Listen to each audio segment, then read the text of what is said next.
Muy buenas noches a todos. Estamos en este momento dando inicio a nuestro día de oración número 525. Es una gran bendición de parte de nuestro Señor y de nuestro gran Dios que nos permite reunirnos en torno a su maravillosa presencia. Vamos a dar unos minutos para que las personitas que no han visto el anuncio lo puedan ver y puedan ingresar. De igual manera, recordarles, ¿no? El día, de pronto para los que nos escuchen desde YouTube, recordarles que el día de hoy hacemos la oración un poco más tarde, debido a que asisto al seminario de la iglesia. Entonces, por esa razón, se hace un poquito más tarde el día jueves, sobre las 8:35 aproximadamente, a veces un poquito más tarde porque a veces la clase puede que se extienda un poco más. De todas maneras ya estamos aquí, un saludo especial ahí para el hermano Enrique, mi hermanita que ya se encuentra por ahí conectada. Ya tenemos ahí un nuevo integrante, creo que su nombre es Darwin. Bienvenido Darwin, Dios me lo bendiga. A cada persona que toma ese espacio de tiempo para estar con nosotros, a Edwincito que también ya está por ahí, qué bendición. Vamos a irnos afirmando, vamos a irnos concentrando. Recuerden que el día de hoy vamos a hacer un resumen de los temas que hemos visto durante la última semana, los últimos 4 capítulos que hemos estado estudiando. Entonces vamos a estar atentos a esos resúmenes, nos ayudan muchísimo para, digamos, recordar esa palabra que nos habló, para fortalecer aquella en la que tal vez no estuvimos tan atentos, ¿cierto? Entonces vamos a poder recordar un poquito mejor. La idea, mis hermanos, es que nosotros lleguemos a un punto donde seamos capaces de entender y conocer la Biblia, los diferentes eventos, historias, cómo aplica esto a nuestras vidas, cómo nos sirve esto en la eternidad, porque a veces digamos que somos buenos como para memorizar, pero no entendemos muchas veces lo que memorizamos. Cuando lo entendemos y lo entendemos a raíz de un texto bíblico, es totalmente diferente. Podemos utilizar el texto en cualquier lugar, en cualquier momento para predicar el evangelio porque lo entendemos, y eso es fundamental para nuestra vida cristiana. Entonces vamos a dar un minutico más para que las personitas que no han visto el anuncio lo puedan ver. Recuerden el propósito que tenemos de estar compartiendo este link con aquellas personas que no conocen a Cristo. No dejemos de hacerlo, que el Señor en su tiempo produce el fruto. Lo hemos visto. Hemos visto a personas llegando a los pies de Cristo, afirmándose en la fe. No es de la noche a la mañana. Así que no es que, lo mandé hoy, pero mañana no. Los días que se haga el grupo de oración, envíenlos. El culto dominical, cuando yo lo envíe por WhatsApp o lo envíe por Facebook, envíenselo a esas mismas personas. Y no sabemos cuál de esas palabras va a tocar a las personas. La Biblia dice en el Nuevo Testamento, Pablo sembró, Apolo regó, pero la obra es del Señor, ¿verdad? Entonces al final, ¿nosotros qué debemos hacer? Sembrar la semilla del Evangelio, ya sea personalmente, por YouTube, por Facebook, por donde el Señor nos permita hacerlo. Dice la palabra de Dios que debemos hacerlo en todo tiempo, cuando sea y cuando no sea conveniente. Entonces debemos hacerlo en todo momento. Vamos entonces a iniciar haciendo una oración corta, pidiéndole al Señor que nos ayude, que nos dirija en esta noche, para que podamos hacer su voluntad a través de este grupo de oración. Amado Señor, bendito Salvador nuestro, nos ponemos en este momento en disposición para escuchar tu palabra, Señor. Vamos a hacer un resumen, mi Dios, de los 4 últimos capítulos que hemos estudiado del segundo libro de Samuel, Señor. Te pedimos, Señor, que nos bendigas con entendimiento, que nos ayudes a estar atentos, Padre. Perdona nuestros pecados, perdona aquellas cosas en las que te hemos ofendido, Señor, por medio de la sangre de tu Hijo Jesús. Perdónanos, Señor. Ayúdanos a crecer, Señor, a entender mejor tu palabra. Ayuda a aquellas personas que están ingresando por primera vez o que llevan solo un tiempo y que todavía les cuesta, Señor. Abre sus corazones, abre sus mentes, trae a tu Espíritu Santo y transforma sus vidas, Señor. Permite que nosotros podamos en esta noche estar atentos y que podamos estar conscientes de que nos dirigimos al Rey de Reyes, al Señor de Señores. Amado Dios, ponemos en tus manos este grupo de oración en el nombre poderoso de Jesús. Amén y amén. Bueno, iniciamos este resumen con el tema que vimos el viernes pasado. Ese día vimos el tema confiados en su palabra, basado en 2 de Samuel en el capítulo 5. Algunos ya ni recordarán qué pasó ese día, pero bueno, en ese capítulo los jebuseos sufren una terrible derrota de parte de Israel. Y debemos recordar que lo que David ha venido haciendo es algo que las anteriores generaciones israelitas debían haber hecho, ¿no?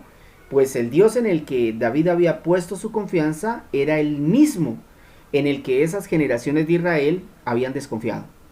Es decir, desde que salieron de Egipto, ellos debieron tener el propósito de limpiar la tierra, de conquistar todo Canaán, que era la tierra prometida que el Señor les iba a dar, pero ellos no lo hicieron.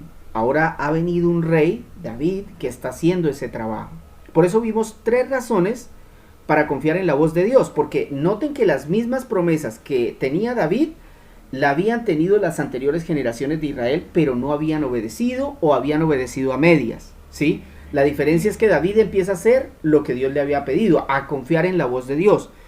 Y tenemos 3 razones para confiar en la voz de Dios según ese capítulo. Primero, porque es que Él cumple.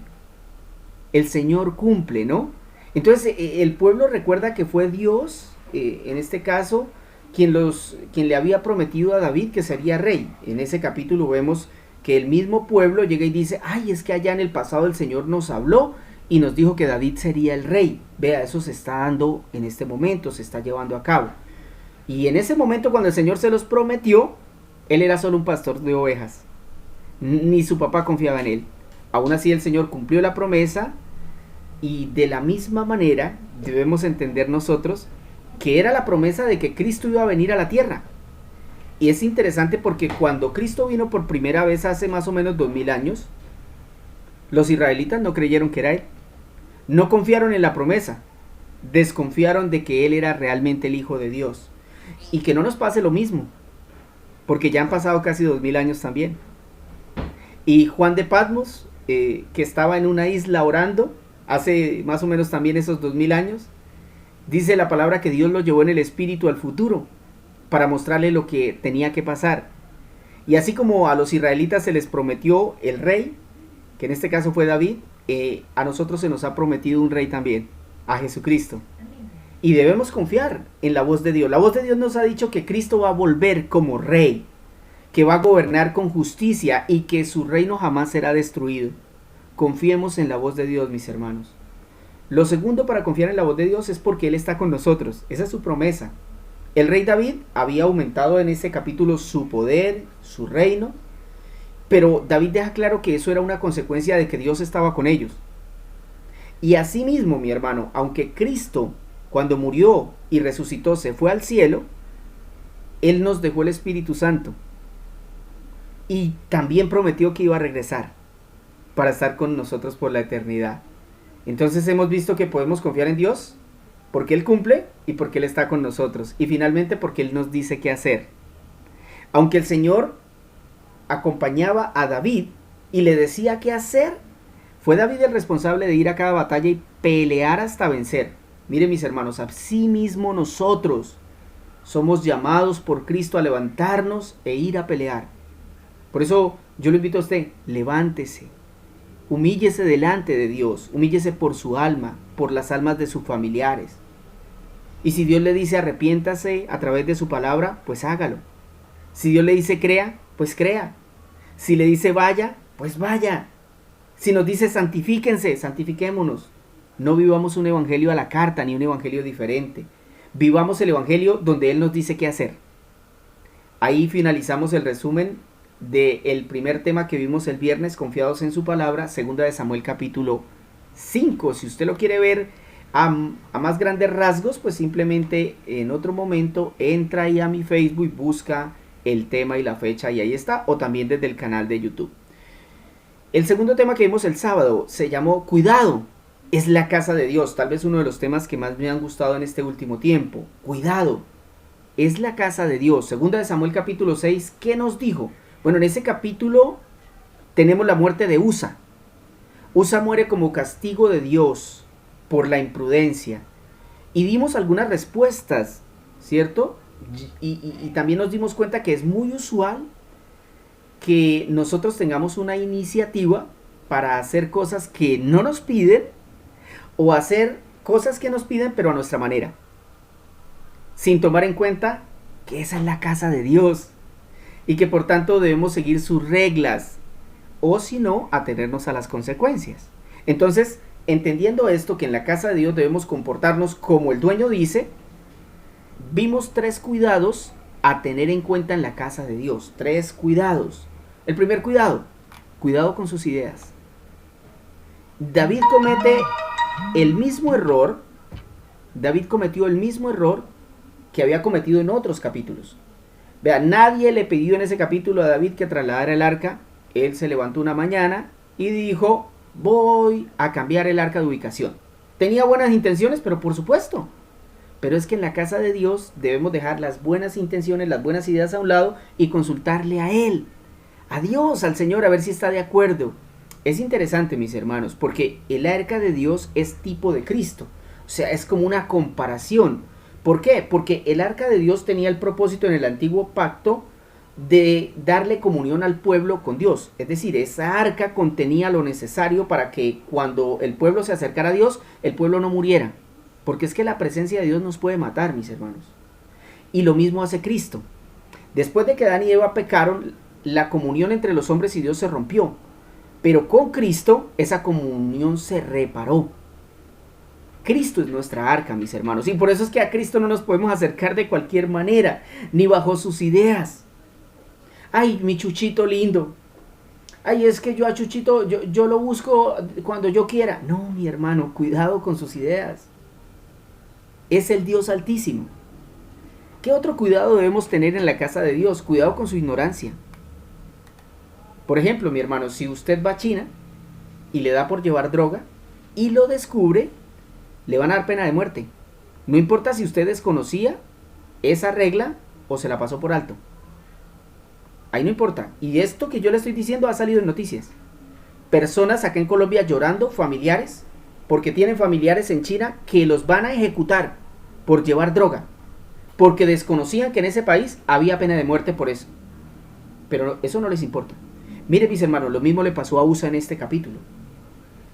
Usa hizo algo que en nuestra percepción es bueno. Trató de que el arca no se golpeara, pero era algo que a él no le correspondía hacer. Ese incidente es un ejemplo de cómo las personas desconocen o hacen caso omiso a las instrucciones de Dios. David y Usa eran culpables de haber ignorado las advertencias de Dios en la forma como debían trasladar el arca. Entonces, en la casa de Dios debemos tener cuidado con nuestras ideas y debemos tener cuidado con nuestra ignorancia, pero también debemos aprender de nuestros errores. La primera reacción de David es muy parecida a la de nosotros cuando cometemos un error. ¿Qué hizo David cuando supo que Usa había muerto? Se puso bravo con el Señor. Así somos nosotros. Cometemos los errores, vienen las consecuencias y nos ponemos bravos. ¡Ay, Dios, pero por qué a mí! Pero David tuvo una reacción aquí distinta. Él de inmediato se dio cuenta que el error había sido de él. Entonces dice la Biblia que sintió temor. ¿Sabe por qué sintió temor David? Porque se dio cuenta que así como había muerto Usa, también debió haber muerto él. Y entonces por eso exclamó, es mejor que no me lleve el arca del Señor. Se dio cuenta. Y eso nos ayuda a nosotros porque él enmendó esos errores. Luego sí trasladó el arca de la manera correcta. Trajo entonces a los coatitas, que eran los encargados de llevarla. Entonces luego santificó a los sacerdotes para que se hiciera de manera correcta. Ya no había ignorancia, ya no sobre sus ideas. Había aprendido de los errores. Mis hermanos, asimismo hay personas acercándose a Cristo, pensando que Jesús es Papá Noel, que hace todo lo que el ser humano le pide,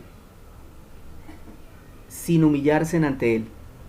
Lo que la gente desconoce, escúcheme, lo que la gente desconoce es que Jesús vino la primera vez a morir por los pecadores, pero en su segunda venida vendrá a matar a los que sigan insistiendo en pecar.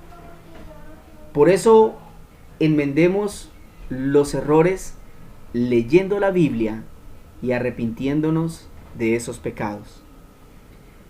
Vimos el tema el día lunes. El día lunes vimos el tema excediendo los límites. Este tema se basó, lo mismo en 2 de Samuel, pero en el capítulo 7. ¿Qué vimos en ese capítulo? Vimos que David otra vez intenta hacer algo. Eso pareciera un chiste malo, ¿verdad? O sea, ¿David otra vez? Sí, David otra vez. Pero esta vez tuvo otra idea. El Señor le había dado descanso de las demás poblaciones, o sea, no estaba ya en un periodo de guerra como tal, sino que pasó por un periodo de paz. Recordemos que muchos de estos capítulos son periodos de muchos años, 10 años, 15 años, 7 años. A veces pensamos que esto todo pasó en un día. No, mis hermanos, esto fueron años y años y años y años de historia. Pero en uno de esos periodos donde el Señor le dio paz a Israel, entonces David dijo, voy a construirle un templo a Dios. Y eso pareciera una buena idea, ¿cierto que sí? ¿Quién no? Imagine, hoy en día uno podría decir, voy a hacer un templo para el Señor, es que aquí en Piedecuesta casi no hay. Pero ¿qué tal que uno lo haga sin consultarle al dueño? Al dueño de la iglesia, imagínese, Señor le va a hacer una... Pero yo no le digo a él. Esa actitud le desagradó al Señor, que por medio de un profeta que se llama Natán, le mandó a decir a David, David, yo voy a construir un templo, pero va a ser más adelante y no va a ser usted el que lo va a construir. Entonces esa situación llevó a David a ubicarse delante de Dios, reconociendo que Él es más poderoso, que Dios es poderoso, que Dios es omnisciente, que Dios sabe lo que hace. Y por eso en este tema, excediendo los límites, vimos 3 acciones para no sobrepasarnos con Dios. ¿Usted sabía que nosotros nos sobrepasamos mucho con Dios? En la forma como le hablamos, en la forma como renegamos ante las situaciones, en la forma como oramos, en la forma como le pedimos. Nosotros nos sobrepasamos con Dios. Y Él ha tenido misericordia como la ha tenido de David. Pero tenga cuidado que no le pase como a Saúl. Por eso, 3 acciones que podemos llevar a cabo para no sobrepasarnos con Dios es: revise su tiempo libre. Porque a David se le ocurrió precisamente en su tiempo libre hacerle un templo a Dios, pero no le preguntó a Dios si eso era lo que él quería. Por eso es que en el verso 5, si usted lee ese capítulo 7, usted se va a dar cuenta que Dios le dice, David, ¿serás tú acaso quien me construya una casa? O sea, como diciéndole, ¿usted pensó siquiera en preguntarme a mí si era usted el que me la iba a construir? Mire, es que es innegable que los seres humanos tenemos grandes ideas, buenas ideas. Por ejemplo, usted ahorita entra a noticias o empieza a buscar sobre la actualidad y Elon Musk dice que quiere ir a Marte para tratar de salvar la humanidad, para hacer colonias en otro mundo, porque dicen que en 50 años este mundo ya va a dejar de existir, va a ser inhabitable. Pero yo me hago una pregunta, ¿será ese el plan de Dios para salvar a los hombres?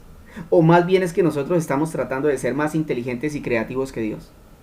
Porque cuando dedicamos tiempo a leer la Biblia, llegamos a la conclusión que el único medio de salvación es Cristo. Entonces, el tiempo libre que nosotros dedicamos a un montón de cosas que no sirven para nada, deberíamos dedicarlo para ver cómo es que podemos ser salvos de lo que se le viene a la tierra. Segundo, la segunda acción que debemos realizar para no sobrepasarnos con Dios: repase su conocimiento de Dios. Repáselo. Así usted ya lo sepa. Mire, hay gente que uno le pregunta acerca de Dios y aunque saben versículos de memoria y aunque saben algunas cosas, las cosas más importantes de la Biblia no las conocen. No saben cómo definirlas. Todavía creen que somos salvos por las obras. Entonces, sí, es que yo tengo que esforzarme para salvarme. Esos son mis esfuerzos. No. Repase su conocimiento de Dios. Mire, el Señor le dice a David en ese capítulo que sí habrá un descendiente que estará autorizado a construirle un templo, pero que no sería él, no sería David. Ahora, entender esto me llevó a mí a pensar en cuánta ignorancia hay en nosotros al acercarnos a Cristo, porque es que Cristo nos dio la vida, nos ha visto pecar, nos permitió que alguien nos hablara de Cristo, nos abrió los ojos, el entendimiento para que creyéramos en su Hijo. Entonces, mi amigo, cuando tenga ganas de hacer algo para Dios, primero repase si la Biblia lo autoriza. No sea que el Señor tenga que darle un repasito, como se lo dio a David. Tercero, reconozca su error. Para que usted no exceda los límites, para que no se sobrepase con Dios, reconozca su error. En David vemos que había reconocido sus errores. En el capítulo que acabamos de estudiar también lo hizo. Y en este lo vuelve a hacer. Y en este a través de una oración que le dirige al Señor, donde él le dice, Señor, pero ¿quién soy yo? O sea, le está diciendo, pero si soy tonto, ¿cómo fui a hacer algo sin preguntarle a Dios? ¿Quién soy yo para proponerle algo a Dios? ¿Qué te puedo decir yo que tú no sepas? Nadie es como tú. Usted en ese capítulo va a encontrar esas frases de parte de David en una oración hacia Dios. Frases que deberían estar en nuestras oraciones diarias. Amigos, del David que intentó darle consejos a Dios no quedaba nada. Mi intención con ese tema es que nosotros no nos sobrepasemos con Dios. Por eso cuando usted tenga tiempo libre, utilícelo para estudiar la Biblia y repasar esos conocimientos que ha empezado a olvidar. Estoy seguro que si lo hacemos, empezaremos a reconocer nuestros errores y a trabajar en ellos. El tema del martes, ese fue el tema el último que vimos en este último tramo. Ese tema se llamó Pelea la batalla. En ese tema de pelea la batalla, en 2 de Samuel capítulo 8, en ese capítulo vimos básicamente que lo que Dios había querido desde que salieron de Egipto, David era la persona que lo estaba llevando más a cabo, ¿verdad? Era el que lo estaba cumpliendo más al pie de la letra. Y los directos beneficiados eran los israelitas. Vea, los israelitas habían estado por siglos esclavizados. Esa esclavitud los había llevado a tener que adorar dioses, a seguir costumbres paganas, a mezclarse con ellos, a ganarse la ira y el castigo de Dios. En este capítulo vemos que el Señor nos está diciendo que mientras usted no salga a pelear la batalla, va a ser imposible lograr la victoria. Esa frase se nos tiene que quedar en la mente. Si nosotros no peleamos la batalla de la fe, nunca vamos a lograr la victoria. Por eso vimos 3 requisitos para ganar la batalla de la fe, que estaban en este capítulo. Primero, tiempo. Se necesita tiempo. David reinó 40 años. Y este versículo empieza diciendo, pasado algún tiempo. O sea, no dice, David derrotó a todas estas poblaciones en un día. No. Pasado algún tiempo, y comienza a describir toda la conquista que David había logrado en Canaán, respaldado por Dios. Pero mis amigos, cuando usted, lo bonito de los estudios que nosotros estamos haciendo y que yo lo invito a que no se pierda ninguno, es que cuando usted mira hacia atrás, usted ve que David vivió años de persecución, donde el otro rey, Saúl, lo quería matar. Años de angustia, derrotas, tristeza, muerte. Entonces es muy claro. El Señor nos está diciendo, antes de la victoria, pasaremos tiempos como los que vivió David. Mire a Cristo. 3 años predicando en Israel. Y sin embargo esa población donde Él hizo milagros, donde Él les predicó el evangelio del reino, donde Él les habló acerca de la salvación y de la eternidad, ese mismo pueblo lo rechazó. Lo mató. Y es más, sus propios discípulos, la gente más cercana, el día de la batalla más difícil en la cruz, lo abandonó. E incluso el Padre lo abandonó. Pero esos 3 años habían preparado a Cristo para enfrentar el abandono y la muerte, de tal manera que los derrotó. Es decir, mi Cristo al final peleó la batalla y la ganó. Y eso es lo que Él quiere de nosotros. Pero eso requiere tiempo, mi hermano. Eso no es de la noche a la mañana. Eso requiere tiempo. También requiere desprendimiento. Mire, David, a través de todas esas batallas, obtuvo no solamente las victorias, sino también muchos botines. Es decir, oro. Cosas que ellos recogían en cada pueblo que ellos iban conquistando. Pero David no llegó y dijo, ay, ahora me voy a disfrutar de este oro. Me voy de vacaciones. No. David siguió luchando y consagró esas riquezas a Dios. Es decir, las dedicó para el templo, para el Señor, las guardó, se las dio al Señor. Tal vez usted tenga que desprenderse de alguno de sus gustos para ayudar a un hermano en necesidad, o para dar más y mejor en su iglesia. Esa sería una muy buena forma de consagrar nuestros ingresos a Dios. Demostraría que usted sí está dispuesto a entregar todo por Cristo, ya que Cristo entregó todo por nosotros. Tercero, nosotros debemos, para ganar la batalla de la fe, tener integridad. El rey David estaba siendo respaldado por Dios y por todo Israel. ¿Por qué? Porque gobernaba con justicia y rectitud. Usted lo va a encontrar en ese capítulo 8. Pero algo que sucedió en este punto es que yo dije, oiga, hoy en día hay como una mala interpretación de lo que significa integridad. Entonces, usted ve personas que van a las iglesias y viven 2 vidas. Una de puertas hacia adentro de la iglesia y otra en la calle. ¿Sabe por qué sucede esto?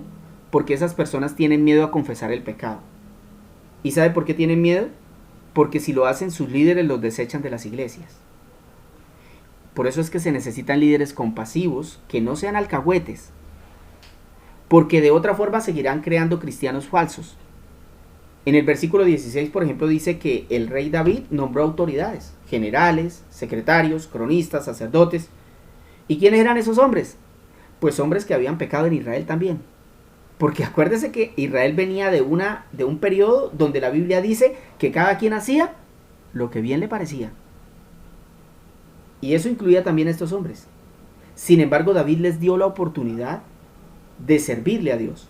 Entendiendo que David también había pecado y que aún así Dios lo había perdonado, lo había restaurado y lo había respaldado. Eso es importantísimo. Que nosotros entendamos qué es la integridad. Seguir a Cristo no significa que usted no va a pecar nunca más. Integridad significa que usted ha entendido que Cristo es el único que puede perdonar sus pecados y que le puede llevar a tener una vida más agradable delante de Dios, que en el tiempo usted podrá abandonar la mayoría de sus pecados y que si usted se esfuerza puede llegar a vivir una vida agradable delante de Dios. Probablemente después de años pueda caer en algo, pero inmediatamente usted se va a arrepentir, le va a doler su pecado, usted no va a disfrutarlo. Eso es integridad, mis hermanos. Convicción de pecado. Entendemos que Cristo pagó por nosotros y por eso cuando fallamos nos acercamos a Él en humildad. Entonces, mis hermanos, hemos terminado el resumen de estos 4 temas importantes, todos muy bonitos, confiados en su palabra. Aprendamos a confiar en lo que Él ha dicho, en su promesa, en el regreso. Aprendamos a no ser ignorantes de la palabra, a tener cuidado en la casa de Dios. A usted que se acerca por primera vez a la iglesia, a usted que apenas está conociendo al Señor, tenga cuidado, es la casa de Dios. El que ha creado todo lo que usted ve, cuando usted sale ahí de su puerta en la mañana y ve el sol, ve las nubes, ve el cielo y ve todo eso, acuérdese que se está acercando a ese Dios. Entonces hay que tener cuidado con nuestras ideas. ¿Cómo le va a decir uno a Dios que haga algo que Él ya sabe cómo hacerlo? Eso es ignorancia y eso tiene consecuencias. Entonces debemos aprender de ese tipo de errores para no cometerlos a futuro.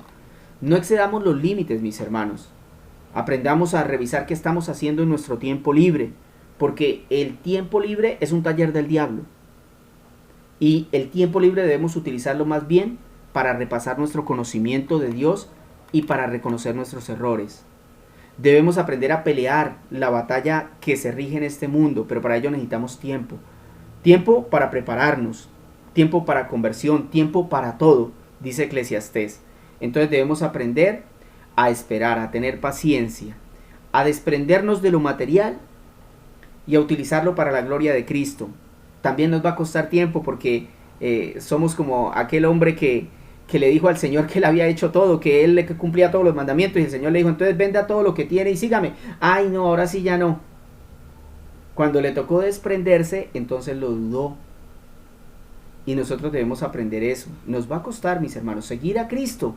Pelear la batalla de la fe nos va a costar y nos vamos a tener que desprender de cosas que nos van a doler. Y vamos a mirar a otros y vamos a decir, uy, yo podría estar así como ese vecino que está tan bien económicamente. Tal vez no con avaricia ni con envidia, sino más bien con dolor porque podríamos estar allá. Pero es que seguir a Cristo cuesta, mis hermanos.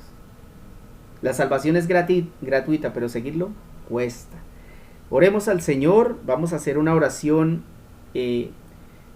con 3 enfoques. Como siempre les digo, vamos a pedirle perdón primero, vamos luego a agradecerle y finalmente vamos a dedicar un tiempo para nuestras peticiones personales, ya sean salud, salvación, restauración. Amado Señor, bendito Salvador nuestro, te agradecemos en esta noche, Señor, por el poder que tiene tu palabra para transformar vidas, Señor. Gracias por este resumen que nos permitiste hacer el día de hoy, Señor.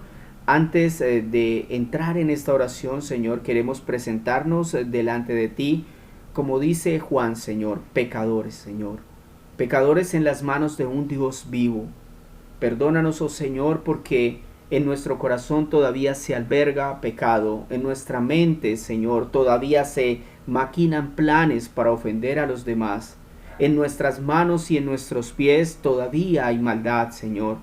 Te pedimos que nos limpies, Señor. Sabemos que el poder de tu Espíritu es mucho más fuerte que el poder de la carne, pero también sabemos que somos necios, Señor, que somos necios y que nos alejamos de ti sin entender que cada vez que lo hacemos nos exponemos a que el maligno gobierne nuestro corazón y nuestra vida.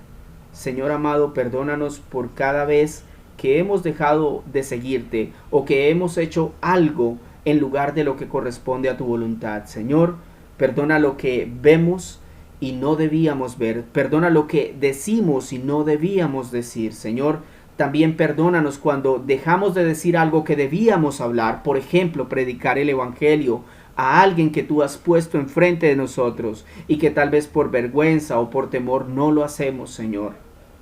Ayúdanos, Dios, y perdónanos porque el tiempo sigue pasando, Señor. Y como dice el predicador, Señor, Paulo Jr., cada día que pasa, los muertos siguen descendiendo al infierno. Cada día que pasa, un familiar, un amigo, un conocido muere y va al infierno.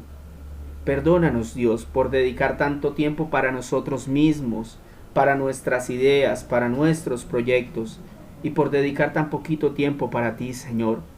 Pues por los frutos los conoceréis, dice tu palabra, Señor. Pero lo que nosotros no entendemos es que el fruto de lo que hemos dado hasta ahora ha sido muy pobre. Si hoy, Señor, tú vinieras desde el cielo a pedirnos cuentas, como lo muestras a través de las parábolas, Señor, donde vienes a pedirle cuentas al mayordomo, al administrador, Señor, nos encontrarías culpables, seríamos siervos que seríamos echados afuera, Señor. Te pedimos perdón, Señor, por la forma como hemos utilizado nuestras vidas, no para hacer sacrificios vivos para ti como lo hizo la primera iglesia, sino que hemos defraudado tu nombre, Señor. Y por eso la tierra está como está. Si hoy hiciéramos las cuentas de cuántos cristianos hay en el mundo, se sumaría una cantidad impresionante. Y si dividiéramos eso entre la cantidad de gente que hay de habitantes en la tierra, podríamos darnos cuenta que si cada uno de nosotros predicáramos el evangelio, muchos de esos que van al infierno no irían. Porque tu palabra los atravesaría, Señor, pero es nuestra culpa que tenemos la medicina que lleva a la vida eterna y no se la damos a las personas, se la negamos.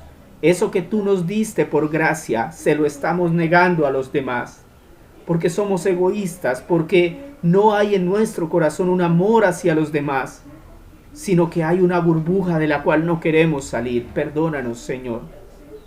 Perdónanos, oh Dios, porque aquel que muera hoy y vaya al infierno, mañana se levantará y estará en el infierno. En un año se levantará y estará en el infierno. En 10 años, en 50, en 100 años se levantará todos los días en ese lugar donde el gusano nunca muere, donde el fuego nunca se apaga, donde hay tormento eterno, donde no hay forma de salir. Señor, perdónanos. Perdónanos, Señor. Perdónanos porque entendiendo estas cosas no nos motivamos a llevar el evangelio a los que están perdidos, a los que no te conocen, Señor. Padre, tal vez hemos podido avanzar en muchos pecados, tal vez ya no digamos groserías, no tomemos, no fumemos, no hagamos lo que antes hacíamos, como dice el apóstol Pablo. Pero nos falta lo otro, Señor. Queremos dar un paso más. Por favor, nútrenos de tu Espíritu Santo, Señor. Llénanos del poder de tu palabra. Ilumina nuestras mentes, Señor. Que no dejemos escapar a nadie. Que cada oportunidad, como dice tu palabra, sea una oportunidad para predicar la palabra, para predicar las buenas nuevas, Señor. Porque ¿cómo van a creer si nadie les predica, Señor? Padre, por favor, perdónanos. Perdónanos, Señor, porque si vamos al cielo, no sé si podamos verte a los ojos, Señor, no lo sé. Tal vez tengamos tanta vergüenza contigo, porque hemos hecho tan poco, Señor. Ayúdanos y anímanos para ir por aquellos que no te conocen, Señor. Te pido hoy, Señor, que nos concedas el predicar el evangelio, Señor. Por favor, anima nuestra mente, nuestro corazón, Señor. Haz que la palabra penetre en nosotros y nos haga entender que ahí está el poder de la salvación, a través de lo que tú hiciste, mi amado Jesús. Perdónanos, Señor. Perdona a aquellas iglesias que han convertido la posibilidad de predicar el Evangelio en un cuento de hadas, en un acto mágico. Perdónales, Señor, porque están haciendo 2 veces más merecedor del infierno aquellos que les escuchan. Perdónales. Haz que sus pastores abran los ojos, Señor, por favor. Haz que sus pastores abran los ojos, Señor, y entiendan. Ayúdanos, oh Señor de los cielos. Bendícenos con conversiones, Señor. Te damos las gracias, Señor, por la obra que has hecho hasta hoy, Señor. Por todo lo que has permitido en este mundo. Por todo lo que tú haces, que tiene un propósito eterno, como lo veíamos en alguno de los temas. Tus propósitos, Señor, son eternos, aunque nosotros no lo entendamos. Cualquier persona del mundo que viera esa pandemia diría, ¿pero para qué el Señor permitió esto? Yo les digo, ¿para qué? Para que cayéramos de rodillas como nunca lo hacíamos, para que estuviéramos humillados, para que te buscáramos como nunca lo hacíamos. Señor, gracias por cada una de las cosas que has permitido en nuestras vidas, Señor. Te agradecemos tanto por las pruebas como por las bendiciones, por los momentos de escasez y por los momentos de bendición, Señor. Por favor, Señor, ayúdanos en este tiempo para no renegar de ti, para no quejarnos y para seguir haciendo tu obra. Gracias por llenarnos de fortaleza, Señor, por cada uno de mis hermanos que se unen a este grupo a diario, Señor. Gracias por seguirlos llamando, amado Jesús. Gracias. Gracias porque ellos sé que a veces es difícil, están cansados, Señor. Incluso pueden estar siendo llevados a que no ingresen a este grupo porque tal vez les digan que es mejor hacer otras cosas. Pero Señor, tú los has mantenido, los has sostenido hasta hoy.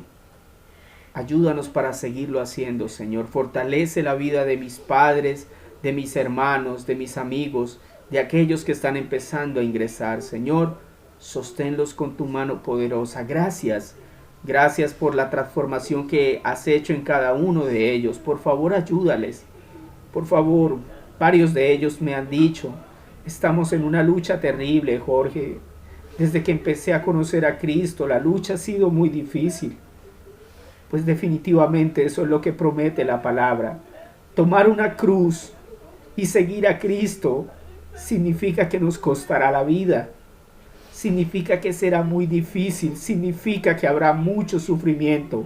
Si se sigue a Cristo como corresponde, si se sigue a Cristo, habrá sufrimiento. Pero también habrá bendición. Pero también habrá paz, alegría. Pero habrá vida eterna, pero habrá perdón de nuestros pecados. Y es algo que el mundo no nos puede dar. Y es algo que el mundo no nos puede quitar. Gracias, Cristo. Gracias, mi Señor. Gracias, mi Salvador. Porque hasta hoy, Señor, aunque hemos visto la dificultad, hemos visto también tu mano poderosa, Señor. Gracias.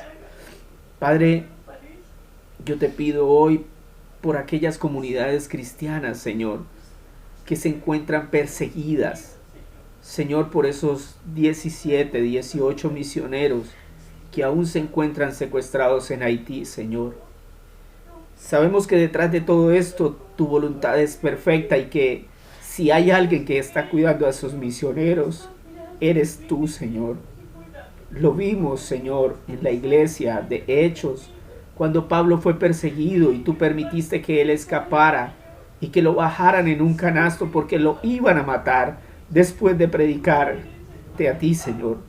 Te pido que así como protegiste a Pablo, Señor, protejas a estos misioneros y a aquellos que se encuentran en Medio Oriente, Señor. Aquellos que se encuentran, Señor, en el África, en todas esas zonas donde son asesinados y perseguidos. Fortalécelos, Señor. Que las ayudas lleguen a esos lugares, te lo ruego, mi Dios. Aquellos que hacen misiones acá en Colombia, Señor, y que también son perseguidos por los grupos armados, guerrilleros o paramilitares o los grupos delincuenciales. Por favor, Señor, protege a los pastores, protege a los misioneros, a los evangelistas. Guarda a mis hermanos cristianos que son subyugados por creer en ti, Señor. Perdónanos a nosotros nuevamente, Señor, por hacer tan poco, mi Dios, mientras toda esa gente sufre. Amado Dios, también te clamo por los enfermos, Señor, en especial por los pastores de las iglesias que están enfermos, Señor, por aquellos que en este momento, Señor, tienen quebrantos de salud. Te pido, Señor, si es tu voluntad, que los sanes.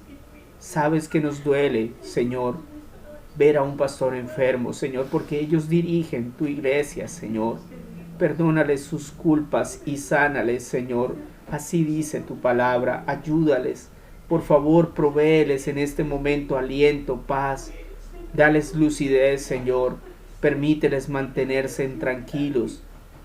Y que sea durante el tiempo que tú quieras, Señor, pero que seas tú, Señor, proveyendo sanidad en el momento que tú lo determines. Amado Dios, confiamos en ti, Señor. Pedimos por aquellos que están en un hospital, por aquellos, Señor, que están a punto de una cirugía, Señor, por aquellos que claman a ti, Señor, por la sanación de un familiar o un amigo, Señor, para que tú les escuches. También, Señor, no queremos dejar de orar por aquellos que han perdido amigos, familiares durante todo este periodo, Señor, y que todavía vienen a su mente recuerdos, Señor, y que todavía hay dolor en el corazón por la pérdida de aquella persona. Trae consuelo, Señor. Trae ánimo, mi Dios, trae paz. Ayúdanos a reflexionar acerca de lo que sucedió para que podamos entender que la muerte es una realidad que nos alcanzará y que debemos estar preparados para estar a cuentas contigo, Señor. Permite que entendamos esas verdades para que no solamente nosotros estemos a cuentas, sino para que podamos llevar a otros a entender esa verdad. Oh Dios de los cielos, clamamos por nuestros hijos, Señor, para que tú los guardes y los bendigas, con salvación primero que todo, Señor, con arrepentimiento, con conversión, con un nuevo nacimiento, Señor. Después de eso no me importa si mi hijo es un médico o si mi hijo es un teleoperador o un muchacho que trabaja en el aseo en las calles. No me importa lo que hagan mis hijos en el futuro. Solo quiero que te conozcan y que se humillen ante ti. Señor, concédenos ver a nuestros hijos humillados delante de ti. Concédenos ver a nuestros hijos predicando tu palabra. Concédenos ver a nuestros hijos llenos de tu Espíritu Santo. Por favor, Señor, trae un avivamiento a nuestro país, Señor. Te lo rogamos. Te necesitamos. Hay tanta violencia. Hay tanta maldad, Señor. Levanta a los pastores, Señor. Levanta a los misioneros, los evangelistas. Haz que ellos sean los profetas de este tiempo, Señor. Dales ese don, mi Dios, de la profecía para empezar, Señor, a hacer en medio de sus congregaciones, Señor, la aplicación de tu palabra, como lo hacían los profetas. Así dice el Señor, con versículo y capítulo, Señor, que comiencen a exhortar a la iglesia, a llevarlos al arrepentimiento puro y genuino. Señor amado, que nosotros seamos ovejas de tu redil, obedientes, que vayamos de rodillas, que nos humillemos delante de ti, que reconozcamos nuestra maldad, nuestro pecado. Señor, llévanos adelante, Señor. Te necesitamos, Jesús. Te necesitamos, mi Rey. En este tiempo de tranquilidad que nos has permitido tener en medio de esta pandemia, queremos aprovechar para humillarnos más, para predicar más, para llorar más, para humillarnos más, para leer más, para orar más, Señor. Amado Dios, nos ponemos en tus manos, nos vamos a descansar, tranquilos de que estás con nosotros. Gracias, Jesús. Amén y amén. Mis hermanos, muchísimas gracias por haber estado en esta noche con nosotros en el grupo de oración. Que el Señor los bendiga muchísimo, si así Él lo permite. El día de mañana estaríamos a las 8 de la noche. Que el Señor los guarde.